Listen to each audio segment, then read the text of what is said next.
Praise the Lord. இன்றைய தியானம் பிரசங்கி 3ஆம் அதிகாரம் 19 முதல் 22 வரை. மனுபுத்திரருக்கு சம்பவிக்கிறது மிருகங்களுக்கும் சம்பவிக்கும், அவர்களுக்கும் இவைகளுக்கும் ஏக சம்பவம் உண்டு. இவைகள் சாகிறது போலவே அவர்களும் சாகிறார்கள். ஜீவன்களுக்கெல்லாம் சுவாசம் ஒன்றே, மிருகத்தை பார்க்கிலும் மனுஷன் மேன்மை உள்ளவன் அல்ல. எல்லாம் மாயையே, எல்லாம் ஒரே இடத்துக்கு போகிறது, எல்லாம் மண்ணிலே உண்டாகிறது, எல்லாம் மண்ணுக்கு திரும்புகிறது.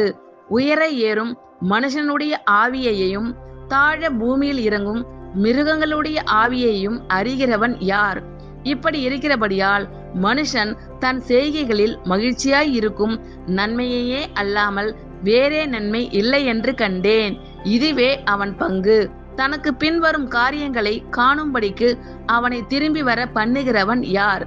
மனுபுத்திரருக்கு சம்பவிக்கிறது மிருகங்களுக்கும் சம்பவிக்கும், அவர்களுக்கும் இவைகளுக்கும் ஏக சம்பவம் உண்டு.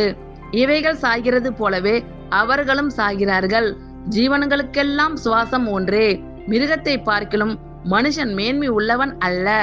எல்லாம் மாயையே, எல்லாம் ஒரே இடத்துக்கு போகிறது, எல்லாம் மண்ணிலே உண்டாகிறது, எல்லாம் மண்ணுக்கு திரும்புகிறது. உயர ஏறும் மனுஷனுடைய ஆவியையும் தாழ பூமியில் இறங்கும் மிருகங்களுடைய ஆவியையும் அறிகிறவன் யார்?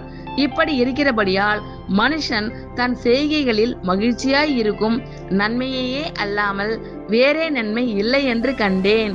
இதுவே அவன் பங்கு. தனக்கு பின்வரும் காரியங்களை காணும்படிக்கு அவனை திரும்பி வர பண்ணுகிறவன் யார்?